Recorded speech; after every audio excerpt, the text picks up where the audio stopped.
Hello, Harry, members of the Executive Committee, all my friends and colleagues who are attending the conference arranged by the Partners on Population and Development in Yogyakarta in Indonesia. I'm speaking to you from New York, and I'm really sorry that I can't be with you in person. In New York, the United Nations recently ended a high-level session on the Millennium Development Goals. Many of us were speaking up during the meeting, identifying and lobbying hard for an additional goal in the fight to end extreme poverty. We believe that a new and explicit goal is needed to reflect the importance of sexual and reproductive health and rights, including family planning. My colleagues in official delegations and the NGO community believe that the 8 goals as they stand are insufficient. They don't reflect the importance of what we did at the International Conference on Population and Development and what has been in the years since then. At ICPD, the consensus of 170 nations agreed that universal access for reproductive health information and services should be achieved by 2015. Reproductive health includes not only safe motherhood and family planning, but protection and treatment from sexually transmitted diseases, including HIV and AIDS, prevention of gender-based violence, and everything else to do with the reproductive health system. You have all done great work towards implementing the Cairo consensus. Your work is beginning to show results. Access to the whole range of sexual and reproductive health services has improved the health of millions of women around the world. The estimates of maternal mortality have fallen by nearly 40% compared with 2005. This year alone, nearly 200,000 more women will survive pregnancy and childbirth. Your efforts are saving lives. At the rate of 1 every 2 minutes, the life of a woman who might have died as a consequence of pregnancy. We can say with certainty that your work and the work of all the countries and organizations like PPD to implement Cairo is finally bearing fruit. All the more reason then to redouble our efforts. We have a long way to go. We are not yet in sight of the goal of universal coverage by 2015.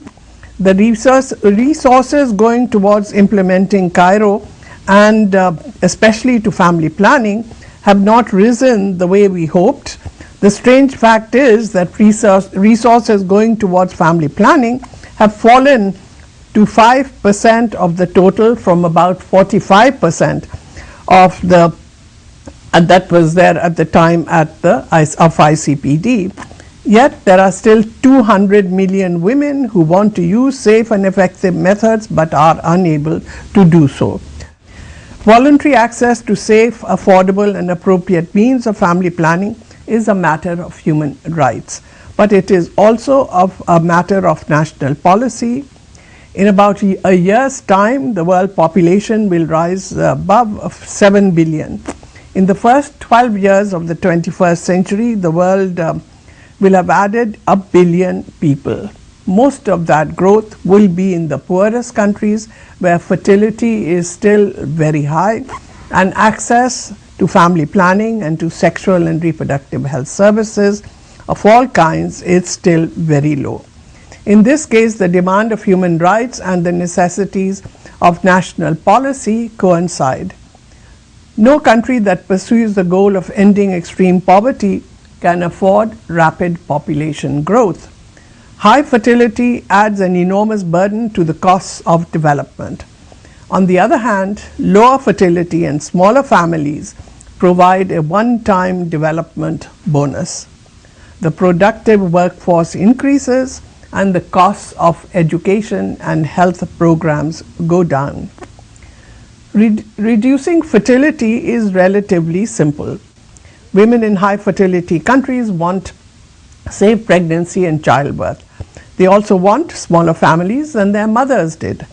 Provide women with the services they want, including family planning, and fertility will decline. This is not a new idea. In fact, it lies at the heart of the ICPD consensus.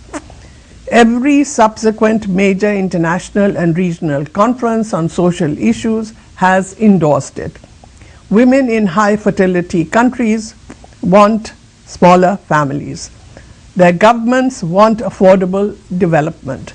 Their goals are in agreement. What is missing is the will to act and the resources to turn will into action. We know what to do and how to do it. Sexual and reproductive health services must be integrated with HIV/AIDS prevention. Services must reach all people who need them.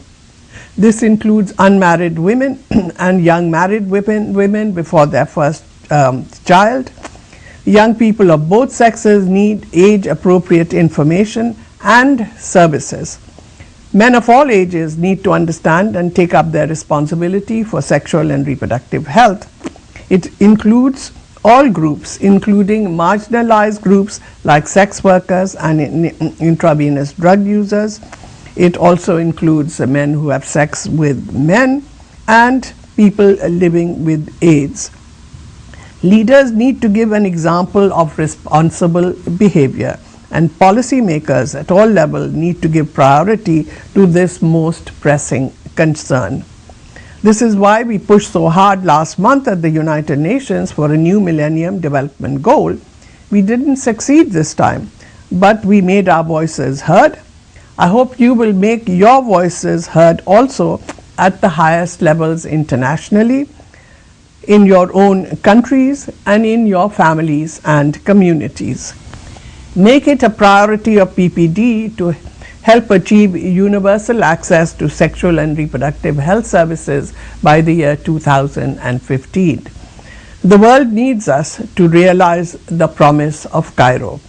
I am sure you will do your part, and I wish your conference all success.